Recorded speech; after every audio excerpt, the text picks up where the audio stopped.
Apocalipse, capítulo 3, versículo 14.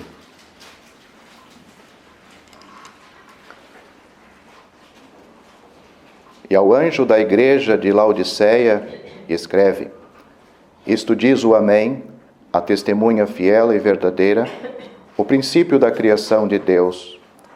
Conheço as tuas obras, que nem és frio nem quente. Quem dera foras frio ou quente. Assim, porque és morno e não és frio nem quente, vomitar-te-ei da minha boca. Como dizes, rico sou e estou enriquecido, e de nada tenho falta. E não sabes que és um desgraçado e miserável, e pobre, e cego e nu.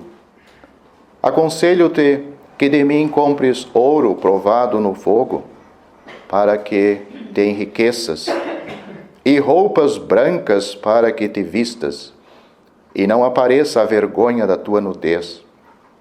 E que unja os teus olhos com colírio, para que vejas. Eu repreendo e castigo a todos quantos amo. Sê, pois, zeloso e arrepende-te. Eis que estou à porta e bato.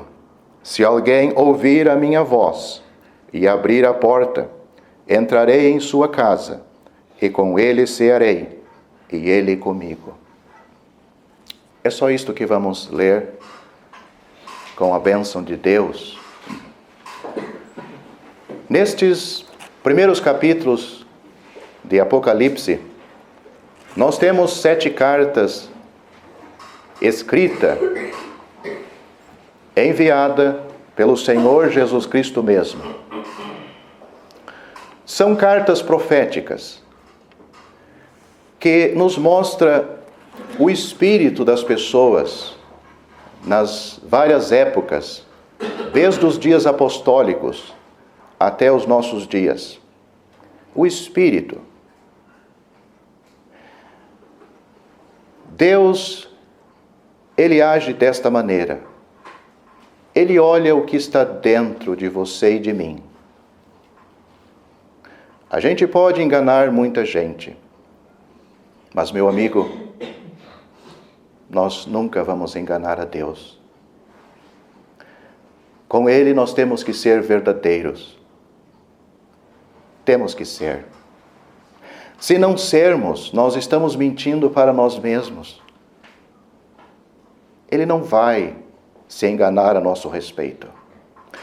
É por isso que o Senhor Jesus, e seria bom você gastar tempo em casa para ler desde o capítulo 1 até o final do capítulo 3, para ver como o Senhor Jesus está vendo, avaliando. Como nós lemos aqui, ele diz: eu conheço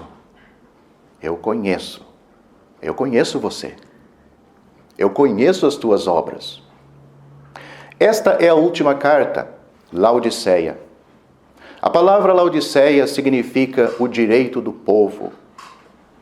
O povo que escolhe, o povo que manda. Não é mais Deus. Note, olhe à sua volta. Olhe para você mesmo. Quem é que manda? Não é o povo? Será que é Deus que manda? É Deus que manda no mundo? É Deus que manda na igreja? É Deus que manda na sua vida? Então, o Senhor Jesus, algo que era ainda velado nos dias apostólicos, para nós já está revelado. Ele simplesmente está mostrando o que nós temos em nossos dias. O direito do povo. Se for desta maneira, se a igreja fizer como eu quero, eu penso, então eu aceito, eu recebo, eu me submeto, eu faço. Mas se não, não farei. Mas não é assim que funciona com as coisas de Deus. Aqui o Senhor Jesus está ampliando este assunto. Estas pessoas aqui, você notou, elas não são ignorantes em relação às coisas de Deus. Não são. Não são pessoas inocentes. Pessoas desinformadas. Pessoas com falta de conhecimento. Pelo contrário, elas mesmas estão dizendo: nós somos ricas e de nada temos falta. Não é assim que vive todas as pessoas hoje? Cheia de conhecimento, cheia de informação. E quando é o assunto nas coisas de Deus, elas que têm a verdade, elas que sabem, elas que ensinam. É o que eles estão dizendo aqui. Rico sou e de nada tenho falta. Estão satisfeitas em si mesmas. Mas será que tudo que essas pessoas pensam, tudo que você pensa, tudo que você diz em relação a você e Deus está correto? Você tem certeza que você está indo para o céu? Você já é salvo, verdadeiramente salvo? Você tem essa experiência na sua vida de um dia ter um encontro pessoal com o Salvador, o único Salvador que Deus escolheu, porque não havia outro melhor? O seu amado e eterno Filho enviou a este mundo, nos preparou a salvação na obra da cruz, quando Ele sozinho levou em seu corpo os nossos pecados sobre aquele madeiro. Foi o que o apóstolo Pedro disse em sua epístola, nós acabamos de ouvir dele há pouco. O Senhor Jesus, o justo, padeceu por nós os injustos. Ele padeceu uma vez pelos pecados, o justo por você e por mim, os injustos, para nos levar a Deus. Você tem esta experiência real na sua vida?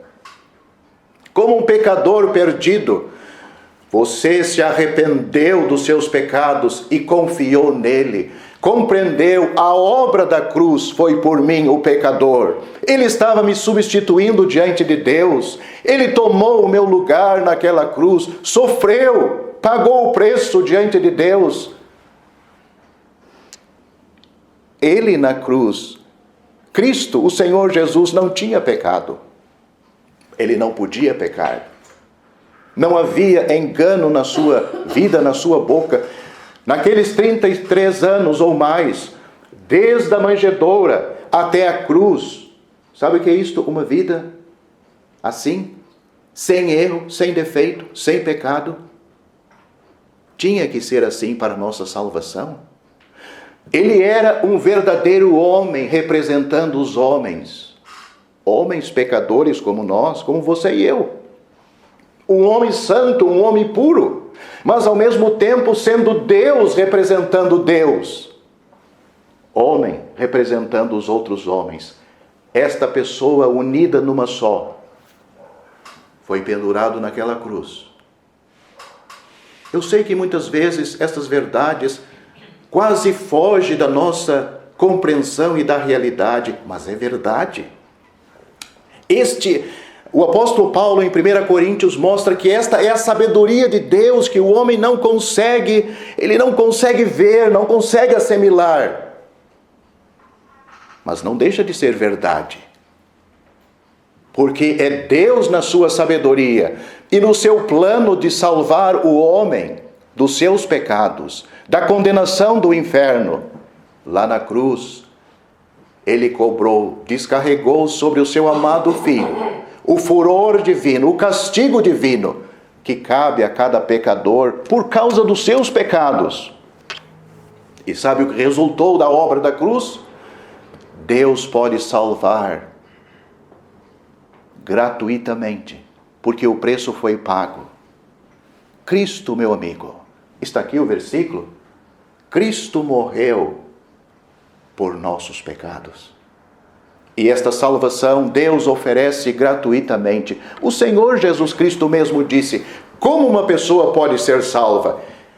Ele falou: Deus amou o mundo de tal maneira que ele deu o seu Filho unigênito, para que todo aquele que nele crê, um ato de fé, todo aquele que crê em mim, disse ele, não pereça, mas tenha a vida eterna. Eu pergunto para você e não precisa responder para mim. O assunto é com Deus, você e Deus. Você tem essa experiência na sua vida, todos aqui. Do primeiro banco até o último deste lado e deste lado também. Você tem esta experiência. Um encontro pessoal pela fé com Cristo. Você não tem ainda? Muitos aqui já têm. Muitos podem contar. Como eu posso lembrar da noite em que eu fui salvo. Eu não vi nada, mas a minha alma estava presenciando um fato que a palavra de Deus nos revela, nos diz. Fato estes que acabei de falar, que eu era um pecador condenado por Deus. Que se eu morresse em meus pecados, eu merecia ir para o inferno. Deus era justo em me lançar no inferno. Eu não reconhecia que Deus era justo em me levar para o céu em meus pecados. Eu compreendia que Deus era justo me largar no inferno, me lançar no inferno, por causa dos meus pecados. Mas a mesma palavra de Deus, o mesmo Deus que revela esta verdade, revelava para mim, para você, que Ele é justo em fazer isto. Ele também consumou por meio do seu Filho uma obra justa para nos salvar. E esta salvação Cristo preparou na cruz. E o pecador recebe ele pela fé. Mas diz alguém, como isto? Como é que nós vamos ter certeza? Como é que nós vamos sentir isto? Crendo na palavra de Deus. A palavra de Deus, ela é viva. Ela mesmo diz, Deus se encarrega de dizer que a sua palavra é viva e eficaz. A sua palavra é baseada em pessoas vivas. O Pai, Deus o Pai é vivo. O Filho que veio a este mundo é vivo, foi morto, mas ressuscitou ao terceiro dia, também está vivo. A obra da salvação é algo que tem valor eterno. Foi consumado há 2000 anos atrás, mas salvou pessoas antes da cruz, que confiavam numa obra que havia de ser consumada ainda. E nós somos salvos depois da cruz. Confiamos numa obra que já foi consumada. Você pode fazer isto, meu amigo. Confiando na palavra de Deus, trazendo esta palavra para o seu coração e compreendendo, é verdade. O Senhor Jesus Cristo disse que Deus enviou o seu Filho a este mundo, não para que condenasse o mundo, mas para que o mundo fosse salvo por Ele. Você crê nisto? Que você faz parte deste mundo que pode ser salvo por Ele? Ele disse mais, quem crê nele não é condenado. Mas quem não crê já está condenado, porquanto não crê no nome do unigênito Filho de Deus. Estes versículos estão em João capítulo 3, versículos 16, 17 e 18. Aonde nós lemos, estas pessoas têm conhecimento destas verdades que eu acabei de citar e de dizer, mas só conhecimento não é o suficiente. Não.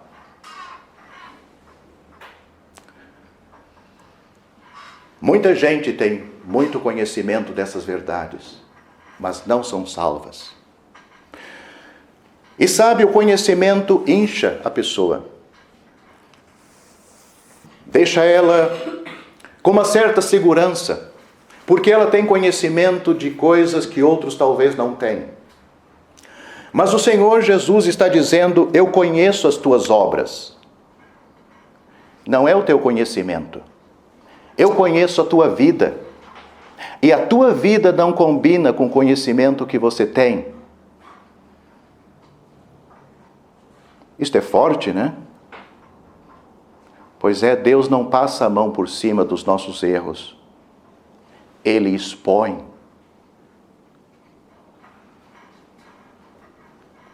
Ou você lida com isto, meu amigo, para a sua salvação, ou você continua tudo debaixo do tapete e um dia você vai abrir os seus olhos no inferno. Ou você deixa Deus expor a sua vida, não perante mim, não perante os crentes. Ele quer que exponha perante você mesmo primeiramente, porque Ele já conhece. É você que precisa trazer isto à tona. É você que precisa se arrepender, como ele vai dizer aqui. Eu repreendo e corrijo a todo o que amo. E diz, sê pois zeloso e arrependa-te. Só tem um caminho, meu amigo, para a tua reconciliação com Deus. O arrependimento. Você realmente começar a viver uma vida com Deus. Não uma coisa superficial. Uma coisa que está enganando somente você, não a Deus. Ele diz, eu conheço. Eu te conheço. Eu conheço as tuas obras, que tu não és nem frio nem quente. Tu és morno. Ele diz, olha, tu me causas náuseas. Que coisa, né? Como a gente pode ser assim, né? Mas, meu amigo, note como a palavra de Deus, ela é forte. Ela nos mostra realmente como somos. Como mostra também como Deus é. Deus, ele não quer que ninguém fique enganado a seu respeito.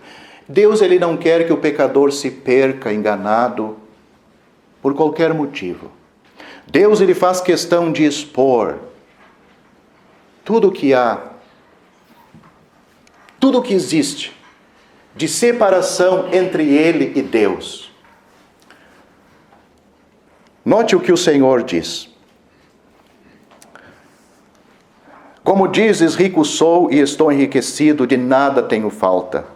E não sabes que és um desgraçado e miserável, pobre, cego e nu.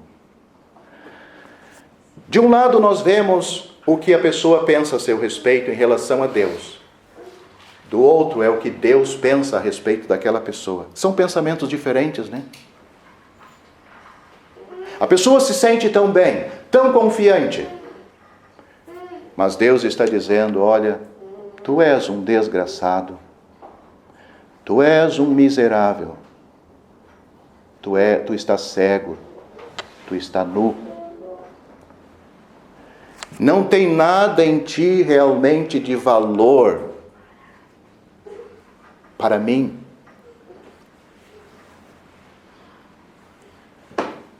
Mas como pode ser isto? As pessoas se armam tanto e têm uma roupagem tão bonita que enganam ela e outras pessoas. Mas Deus, Ele passa esta capa, ou estas capas, e vai lá no íntimo daquela pessoa. E para Ele, para Deus, não tem nada dentro dela.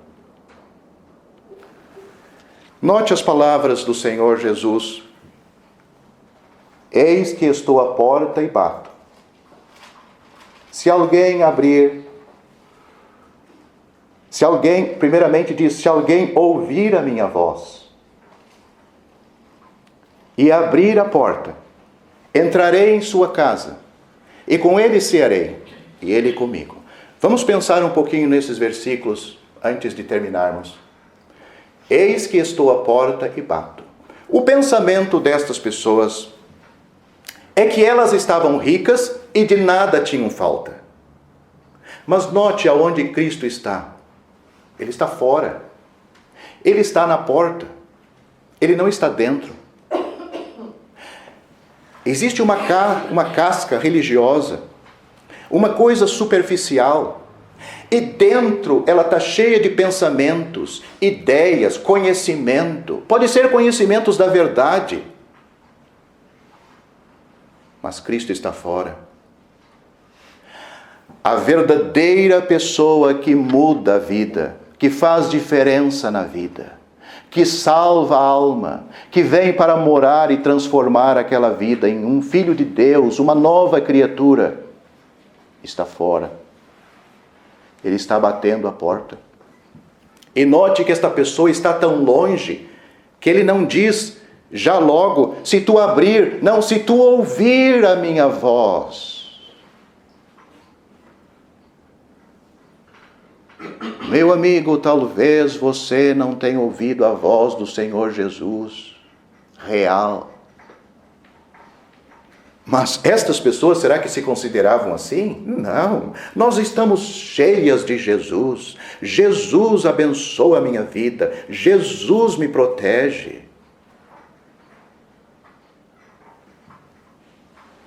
Jesus estava fora. Ele diz aqui, aconselho-te que de mim compres ouro provado no fogo. De mim, não de ti, e nem do fulano, do ciclano, da igreja tal, de mim. Você quer ter uma vida com Deus, você vem a mim. É isto que você fez, tem feito? Vem a mim e compra ouro provado no fogo. Quem é o ouro? É Ele. Porque é Ele que vai entrar para dentro da tua vida, para dentro da tua casa. Eu sou o ouro que foi provado no fogo. Durante a sua vida aqui, ele foi provado pelo fogo. O fogo da inimizade dos homens. O fogo de Satanás e seus demônios. O fogo do juízo divino na cruz. E meu amigo, saiu da sepultura um homem, verdadeiramente o Filho de Deus ao mesmo tempo. Voltou para o céu. É este ouro que foi provado no fogo que você precisa. Sabe como é que funciona? Acredito que não é novidade para ninguém. Um ouro, quanto mais queimado no fogo, ele fica mais puro. Vai saindo a impureza. Primeiramente tem 12 quilates. Tem muita impureza. É um ouro bem firme. 12 quilates, menos impureza. Ele passou por mais fogo. Mas ainda tem 18 e 24 quilates. Então a impureza saiu praticamente tudo. Mas Cristo, ele nunca foi um ouro que teve impureza. Ele sempre foi o puro ouro, sem impureza. E ele está dizendo, eu posso ser esta pessoa na sua vida. Esta pessoa que vai mudar a sua vida. Realmente você vai ter algo de valor dentro de você, que é Ele mesmo. Ele fala também da roupa branca. Isto faz-me lembrar, e faz-nos lembrar, de Adão quando pecou e colheu aquelas folhas de figueira e cobriu ele e a sua mulher. E quando Deus viu aquilo, ele disse, olha, isso não serve. O que Deus fez? Deus sacrificou um ou mais animais. Aqueles animais sacrificados, a pele daqueles animais serviu para cobrir a nudez do homem e da mulher por causa dos seus pecados. Aquele animal, aquele sacrifício, falava de Cristo. Esta é a roupa que você precisa. Esta é a roupa que nós precisamos. Aquela roupa que Cristo preparou na cruz. E por fim ele diz, colírio para os teus olhos, para que vejas.